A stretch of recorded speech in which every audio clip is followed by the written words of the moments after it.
पश्चिम मेदिनीपुर के शालबनी इलाके के टीएमसी पंचायत प्रधान द्वारा रिश्वत लेने के वीडियो वायरल होने पर राजनीति गर्मा गई।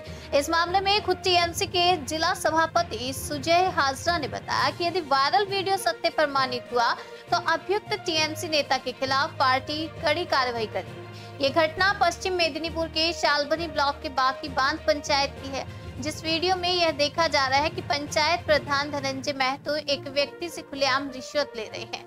इस घटना के बाद भाजपा की तरफ से टीएमसी पर तंज कसते हुए कहा गया कि जिस व्यक्ति को पंचायत प्रधान को रिश्वत देते वीडियो में दिख रहा है वह व्यक्ति एक ठेकेदार है और पंचायत के ठेके पाने के लिए उसने पंचायत प्रधान को रिश्वत दिया है।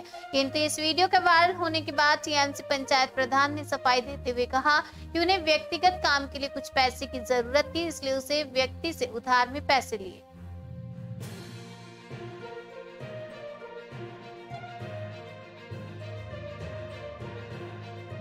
নতুন কিছু নয়, আমরা তো দীর্ঘদিন ধরে এই অভিযোগ তুলে করছি যে বাকিবাদ অঞ্চলে তৃণমূলের বোর্ড এবং তার যে অঞ্চল প্রধান সে কাটমানি ছাড়া একটিও কাজ করে না।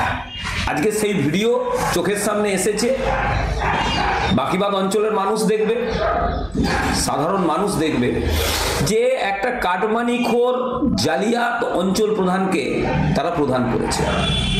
তৃণমূলের যা সংস্কৃতি কাটমানি তোলাবাজি না হলে তারা এগায় না, আজকে সেই সংস্কৃতিকে সত্য প্রমাণ করলো বাকিবাদ অঞ্চলের প্রধান। রীতিমতো কাটমানি হাতে নিচ্ছেন, রীতিমতো দর কষাকষি করছেন। মানুষ দেখুক কাদেরকে দায়িত্ব দেওয়া হয়েছে। সুজয়বাবু, বাকিবাদ 4 নম্বর অঞ্চলের প্রধান, প্রকাশ্যে দেখা যাচ্ছে টাকা নিচ্ছে, সরকারি প্রকল্পের কথা আলোচনা হচ্ছে, এনজিওনারিজির প্রকল্প নিয়ে কি বলবেন? দেখুন, প্রধান মানে তো প্রশাসনিক দিক থেকে তিনি ওই অঞ্চলের প্রধান, তো স্বভাবতই এটা একটা প্রশাসনিক বিষয় আছে। আপনাদের ভিডিওটা আমি দেখেছি, কিন্তু তাতে কি অ্যাকচুয়ালি আলোচনা হচ্ছে সেটা আমি বুঝতে পারছি না। তো নিশ্চয়ই আমরা জিজ্ঞেস করব ডেকে, এবং তাতে যদি প্রমাণ হয় যে অর্থের বিনিময়ে কোনো কাজ পাইয়ে দেওয়া বা অর্থের বিনিময়ে কোনো সুযোগ সুবিধা কাউকে পাইয়ে দেওয়ার বিষয় থাকে, নিশ্চিতভাবে বলতে পারি প্রশাসনিক লেভেলেও ব্যবস্থা হবে, দলীয় স্তরেও আমরা ব্যবস্থা নেব, এটুকু আমি দায়িত্ব নিয়ে বলতে পারি। দাদা, এতে তো দলের ইমেজও খারাপ হচ্ছে, মানে এই ধরনের কাজকর্ম যেমন প্রকাশ। দেখুন, আমরা তো যখন নির্বাচনের সময়তে বা অন্যান্য সময়তে আমি সবসময় বলি যে দেখুন, দিদিকে সবাই ভালোবাসেন। এই যে ধরুন এত বড় ভোট পর্ব হলো, সব জায়গাতে গেছি, সবাই দিদি ভালো, অভিষেক বন্দ্যোপাধ্যায় ভালো। নিচু স্তরে কোথাও কোথাও কারো কারো কাজকর্ম মানুষের মনের মধ্যে একটা ক্ষোভ তৈরি রেখেছে, এবং সেক্ষেত্রে কিছু পঞ্চায়েত, কিছু কাউন্সিলরদের বিরুদ্ধে মানুষের ক্ষোভ আছে, এটা নিয়ে আমি অস্বীকার করতে পারি না।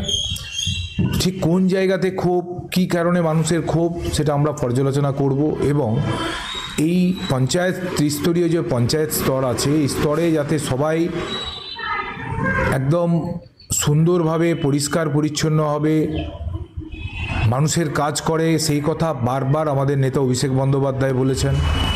আমাদের নেত্রী, আমাদের সকলের প্রিয় দিদি মমতা বন্দ্যোপাধ্যায় বারবার বলেছেন যে স্বচ্ছতার সাথে কাজ করতে হবে, প্রশাসনিক লেভেলে মানুষের পাশে থাকতে হবে, মানুষের জন্য কাজ করতে হবে। তারপরেও কিছু মানুষের মধ্যে লোভ, কিছু মানুষের কাজ না করার মানসিকতা, কাজ না করে পয়সা নেওয়ার মানসিকতা, এটা সামাজিক ব্যাধি।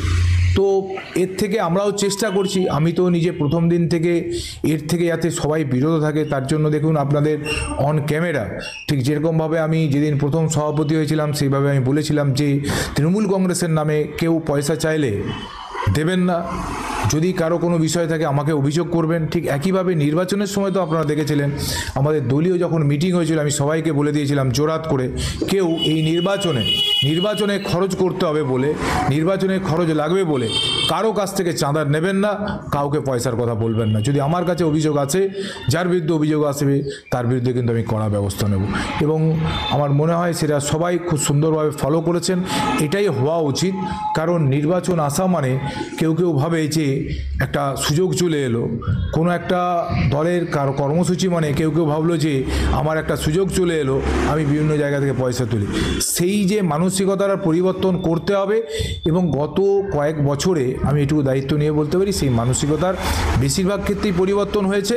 কিন্তু কোথাও কোথাও কিছু কিছু ক্ষেত্রে কিছু কিছু মানুষের কিছুটা লোভ এখনও আছে, ধীরে ধীরে কাটবে, এটুকু আমি বলতে পারি। সেখানে দেখা যাচ্ছে আপনি টাকা নিচ্ছেন কোন একজন ব্যক্তির কাছ থেকে, কি পারপাসে টাকাটা নিয়েছেন? এটা সম্পূর্ণ চক্রান্ত করে আমাকে ইয়ে করছে।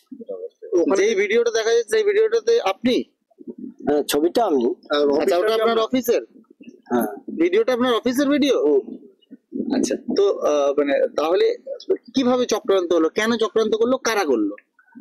এখন আমি টেন্ডার গুলা আগে ছিল মানে অফলাইনে হতো, আমি সেইটাকে অনলাইন করতে গেছি। কতদিন আগে অফলাইন? এই গত একবার হয়েছে, আর এইবার এবার টেন্ডার অফলাইন হয়েছে না অনলাইন? অনলাইন। অনলাইনে। আর অনলাইনে লাস্ট কবার হয়েছে? একবার হয়েছে। তো এর কালের চক্রান্ত মনে করছেন আপনি? ওটা কন্ট্রাক্টর।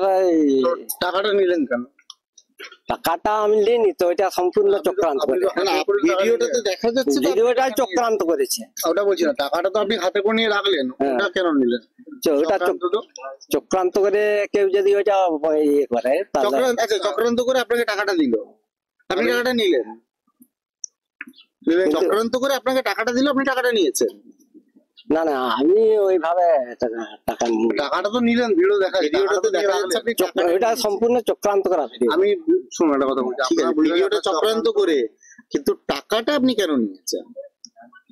টাকাটা সেটা আমি হয়তো ধার নিয়েছি ওর কাছে। আমি ডিনাই করে দিয়েছিলাম, ভিডিও দেখা যাচ্ছে আপনি বলে নিতে চাননি, তারপরে আবার দিতে তখন আপনি নিয়ে মুড়ে রাখলেন। এবং এখানে একটা ভিডিওতে ফাইল সংক্রান্ত বিষয় নিয়েও কথা শোনা যাচ্ছে, কি ফাইল, কিসের সাইন করলেন টাকাটা নিয়ে?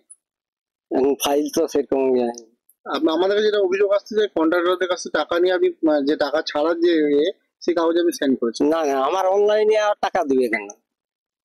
কি নাম আপনার? ধনঞ্জয়। কোন অঞ্চলে বলুন আপনি? 4 নম্বর বাকি।